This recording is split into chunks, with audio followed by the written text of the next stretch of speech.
Hello everyone, welcome to Sanmarga classes. 16ನೇ ಪ್ರಶ್ನೆ, ನಮ್ಮ ರಾಜ್ಯ ಕರ್ನಾಟಕ ಪ್ರಾಕೃತಿಕ ವಿಭಾಗಗಳು ಎಂಬಂತಹ ಚಾಪ್ಟರ್ ಇಂದ ದಕ್ಷಿಣದ ಬಯಲು ಸೀಮೆಯ ಲಕ್ಷಣಗಳು ಯಾವುವು ಅಂತ ಕೇಳಿದ್ದಾರೆ. ದಕ್ಷಿಣದ ಬಯಲು ಸೀಮೆಯು ಕೆಂಪು ಮಣ್ಣಿನಿಂದ ಕೂಡಿದೆ. ಓಕೆನಾ? ಸೊ ಇದು ಏರು ತಗ್ಗಿನಿಂದ ಕೂಡಿದ್ದು ಪೂರ್ವದ ಕಡೆಗೆ ಇಳಿಜಾರಾಗಿದೆ. ಓಕೆ, ಸೊ ಇದರ ಒಂದು ಉತ್ತರದಲ್ಲಿ ತುಂಗಭದ್ರಾ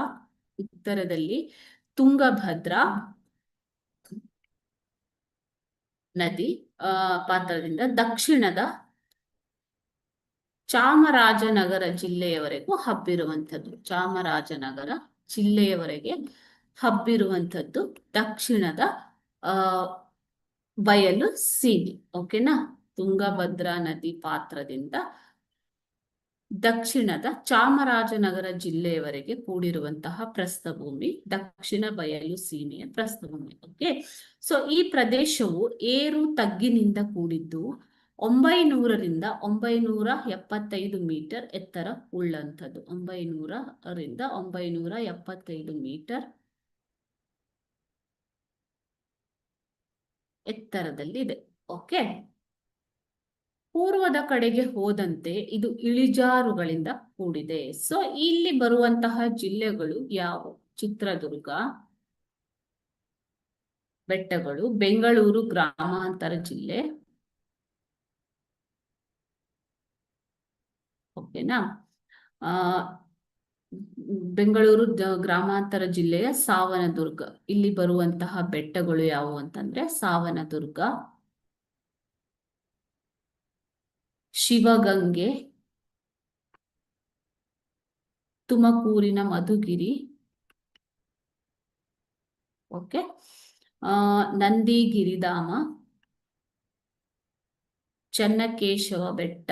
ಈ ರೀತಿ ಅನೇಕ ಬೆಟ್ಟಗಳು ಇಲ್ಲಿ ಕಂಡು ಬರುತ್ತವೆ. ಇತ್ಯಾದಿ ಇನ್ನು ಅನೇಕ ಬೆಟ್ಟಗಳಿಂದ ಇದು ಕೂಡಿದೆ. ಸ್ಕಂದಗಿರಿ, ಹರಿಹರೇಶ್ವರ, ಚನ್ನಕೇಶವ ಬೆಟ್ಟ, ಬಿಳಿಗಿರಿ ರಂಗನ ಬೆಟ್ಟ, ಮಲೆ ಮಹದೇಶ್ವರ ಬೆಟ್ಟ, ಗೋಪಾಲಸ್ವಾಮಿ ಬೆಟ್ಟ. ಈ ರೀತಿ ಅನೇಕ ಬೆಟ್ಟ ಪ್ರದೇಶಗಳು ಈ ಒಂದು ದಕ್ಷಿಣದ ಬಯಲು ಸೀಮೆಯಲ್ಲಿ ಕಂಡು ಬರುವಂತದ್ದು. ಓಕೆನಾ? ಸೊ ಇದು ಕೆಂಪು ಮಣ್ಣಿನಿಂದ ಕೂಡಿದ ಪ್ರಸ್ಥಭೂಮಿಯಾಗಿದೆ. ಏರು ತಗ್ಗಿನಿಂದ ಕೂಡಿದೆ.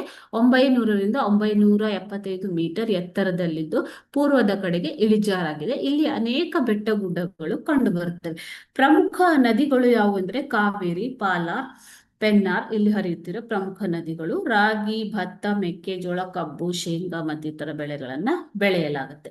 ಯಾವ್ಯಾವ ಜಿಲ್ಲೆಗಳು? ಬೆಂಗಳೂರು ನಗರ, ಬೆಂಗಳೂರು ಗ್ರಾಮಾಂತರ, ರಾಮನಗರ, ದಾವಣಗೆರೆ, ಚಿತ್ರದುರ್ಗ, ತುಮಕೂರು, ಕೋಲಾರ, ಚಿಕ್ಕಬಳ್ಳಾಪುರ, ಮಂಡ್ಯ, ಮೈಸೂರು ಜಿಲ್ಲೆಗಳು ಹಾಗೂ ಚಾಮರಾಜನಗರ. ಓಕೆ, ಇವು ಇಲ್ಲಿ ಕಂಡು ಬರುವಂತಹ ಜಿಲ್ಲೆಗಳು. ಓಕೆನಾ?